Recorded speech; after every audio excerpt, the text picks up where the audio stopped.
you're going to have different needs and the maturity of your community.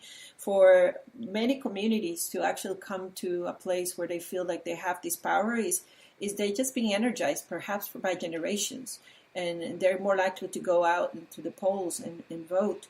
I, I like to think that we are gaining more traction in one of those, more of those cities that have matured, and we'll be able to really be more of a market where will be actually a population who is being heard. Yeah, no, I agree with you 100%. One of the things that's interesting to me about that, when we talk about being heard and having our voices, you're absolutely right. I can present to you my Latinx point of view, and I don't pretend to be an expert on anybody else's. But what I can do is I can go into the community and I can speak to the community and share with them, and share my point and share their points of view back with the masses. That segment of the Latinx Point of View podcast was brought to you by L5 Consultants, a company committed to helping bridge cultural differences. You can find them on Twitter at L5 Consultants or on the web at l5online.com. And when we're talking about the masses, and it makes me think about the different communities when we're talking about diversity too, is that depending on what country you grew up, if you're one of those first generation Latinos, it really it shapes the way you perceive voting. In my case, I grew up in one of the most peaceful countries in Latin America. So for me, civic engagement or civic participation was embedded in us, and it shows. Though when I ask someone from either Nicaragua or Honduras, Cuba, even Venezuela, Chile, that was through a dictatorship for many years, their point of view is skewed a little because they have that assumption that government is self-serving.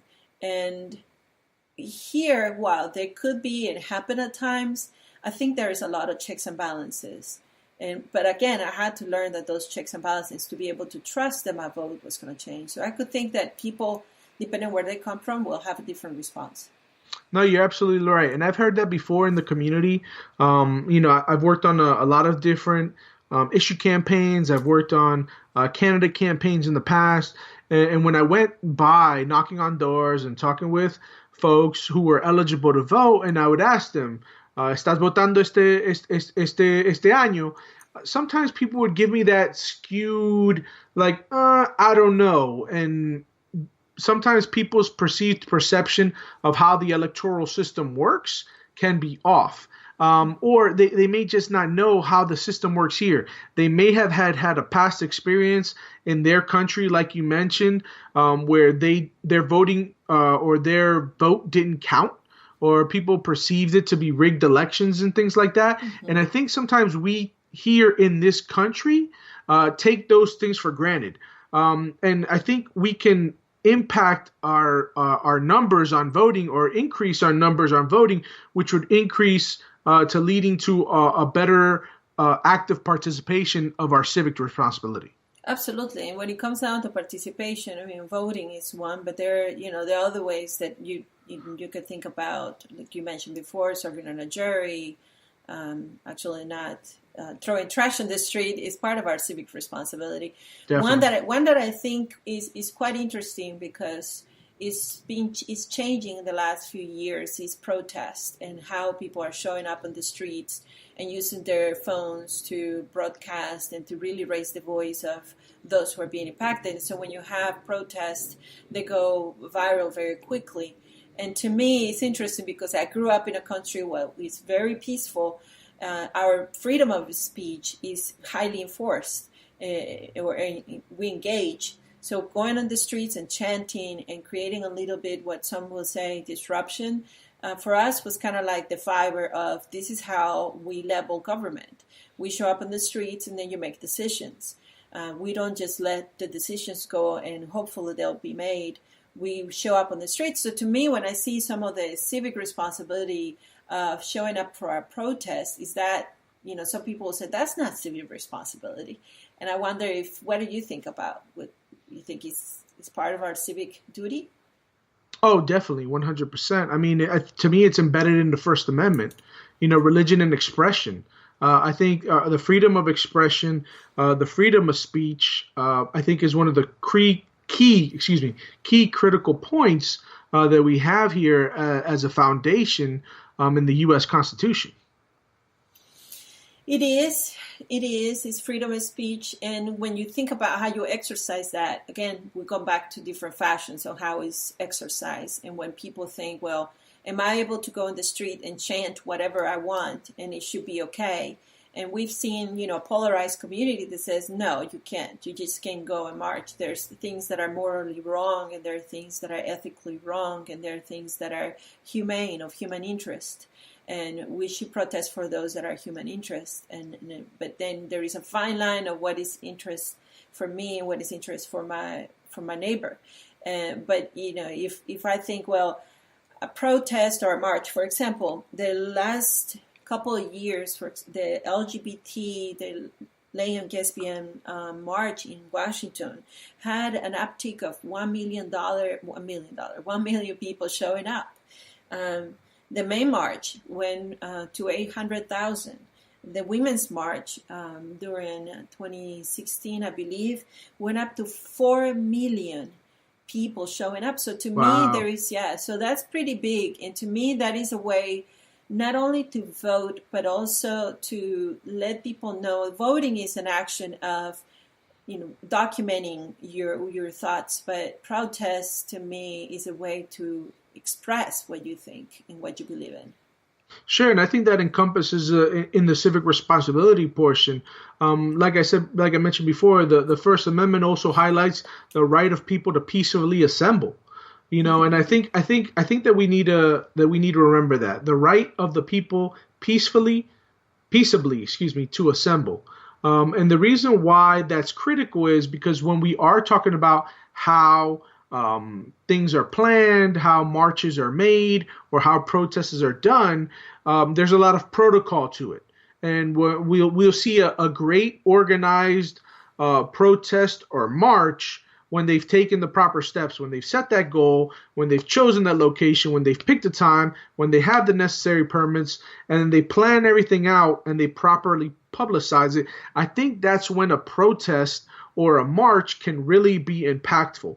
Now, we've also seen the other cases when we have volatile issues, when we've seen the communities kind of just get together out of frustration and take to the streets. And when we have those situations, a lot of times they're not very peaceful. There's been run-in with police officers and things like that. And I'm not saying that people don't have that right to protest. It's just in the matter of how you go about doing so. And I think that there are both ways, and some people either they start creating some very violent reactions, but there are some that are quite peaceful, and we could learn from both. If there is a group that became violent, to me, there is no way for me to generalize that their sentiment is not to be acknowledged because their emotions were too high. There are things that make you really, really upset, really angry. And to me, there is, that is spectrum. The other one where you do actually a peaceful protest that is more organized, that has a protocol, and it serves its purpose. I believe because we are so tailored to pay attention to what is sensational, sure, that when we see the violent, we tend to pay more attention. We try to have a little bit more dialogue about the whys or why nots, and they shouldn't and shouldn't have. And sometimes, I don't know, what do you think? Did you think that this is actually helping us to be civically responsible, or is this setting a bad example for the next generation? To me, it depends if that action that took place that was violent leads to a conversation that will provide solutions. Okay. Because if it was just an act of violence to be violent, then no. Then to me, it wasn't worth it, or it wasn't what it was meant to be. And I'll give you an example. One of the things that I've seen before, and sometimes you'll get this, people start out with the most innocent of ideas and say, I'm going to do this, I'm going to voice my opinion. And sometimes people tag along just to be antagonistic, just to create problems, just to troll. And I think that's when things get out of control. And when those people start dictating how your march or how your protest goes, that's where I start saying, are you going to make the news for the right reasons? Are you going to, well, and I guess the question comes back to, does the news want to report a peaceful protest, or does the news only want to sensationalize our urge to see violence on TV? You Yes, know? absolutely, and that's something that I guess we have to pay close attention. I am one that I like to document what I see. So let's say if there is a march happening, I like to either get there and watch it myself from a safe distance, and sometimes not safe, because you really want to hear where people are. And if you want to, I mean, that to me is part of you informing yourself.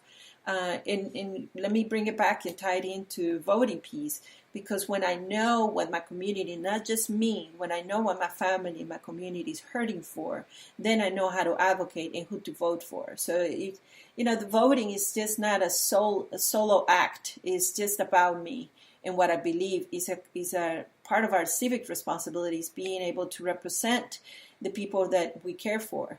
And we are raising the quality of life for all in whatever shape or policy that looks like. Sure. I think we've seen an uptick in fresh new faces. I know that some freshman Congress people coming into Washington this year, they have a little bit of that fire. They have a little bit of that spunk where I want to make changes. Whereas maybe in the past you had people who said that same thing, but when they got to Washington, they fell into the machine. They just kind of fell into it and became one of the cogs of everything that was going on. So, I'm happy to see that people are pushing the envelope, that people are willing to take risks on both sides. Nonpartisan advertisement here. Absolutely, absolutely. And this is about, I like how you brought it in the beginning. This is about not taking for granted our citizenship. And even if, there's some conversations that I have with folks that are undocumented, they're highly engaged in community.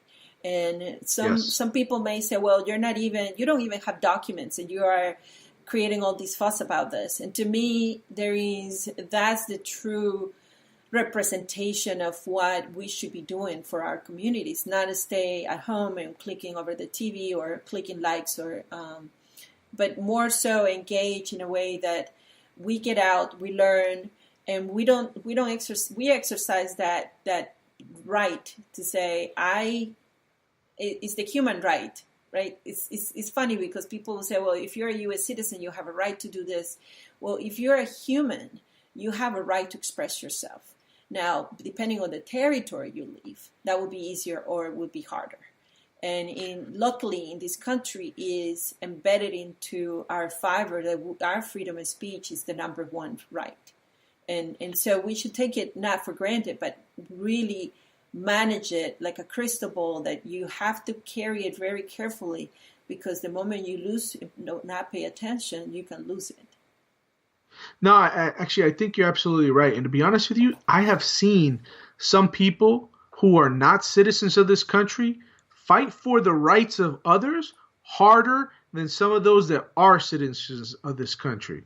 And then so you should ask yourself, wait, so you're not voting, but you're urging me to go out and vote. Yeah. That's how important this issue is to you. Yeah. And I think sometimes we lose perspective of that, or we lose sight of that. Absolutely. Mm-hmm. And I could think, for my first years that I didn't have the right to vote, I was sitting and serving on boards and leading in civic actions that to me were part of, like, how would you not? If you care about your neighbor, how would you not? And to me, it's like I was a citizen before I was given citizenship, because I was caring for other people. And to me, there is a gap between, for Latinos particularly, is about what is our notion of providing or giving into a community. And we should, I guess it would be, if I ever run for office, this would be part of my platform to say we should be a citizen of any community and really look after each other without thinking whether one has a documentation and someone that doesn't. Now, of course, that's a divisive issue, and I'm not saying it's either or, yes, but there are different ways that you can contribute to the better quality of your community, and that's through voting, through participating in different forums.